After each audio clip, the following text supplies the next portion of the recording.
LA County Undersheriff Paul Tanaka is headed to federal prison. He was once second in command of one of the biggest law enforcement agencies in the country. Today, he was sentenced to 5 years behind bars for obstructing a corruption investigation. KCAL 9's Dave Lopez is in downtown LA, where his punishment was handed down. Dave. Also, right across the street from the federal courthouse where Paul Tanaka often would walk up those steps, and when he did feel like talking to the media, he would always say, "I didn't do it. This is a railroad job. It was my boss, Lee Baca, then the sheriff, who did it." Well, the jury didn't believe it, and the judge today, after a tongue lashing, lowered the boom on the one-time #2 man in this department.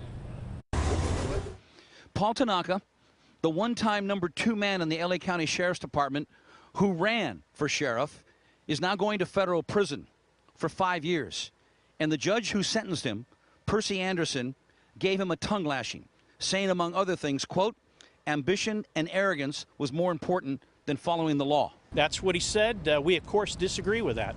Dean Stewart, attorney for Paul Tanaka, also reacted to when the judge told Tanaka, quote, "You valued loyalty above honor." I think all of that blended into the judge's demeanor today at sentencing. It's most unfortunate, and that's why they give us a court of appeals.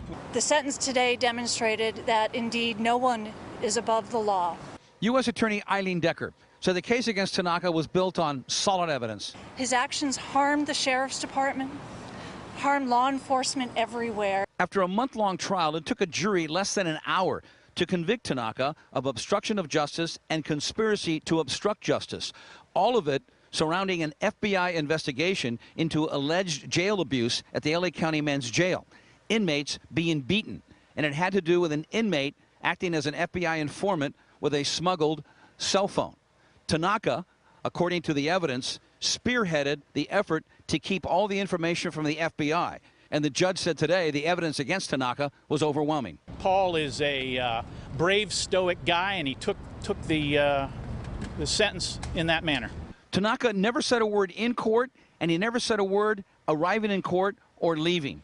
At one point, the judge told him, quote, "You did everything to derail an FBI grand jury investigation. Your conduct was a gross abuse of the public trust." Tanaka now remains free on a $100,000 bail. His attorneys will do everything they can to keep him free pending his appeal, but more than likely he will report to federal prison on August the 1st. His boss, the one-time sheriff Lee Baca, will be sentenced in 2 weeks. Tanaka was also the mayor of Gardena. Now that he is sentenced, he has to resign that post immediately. Reporting live from outside the federal courthouse, I'm Dave Lopez.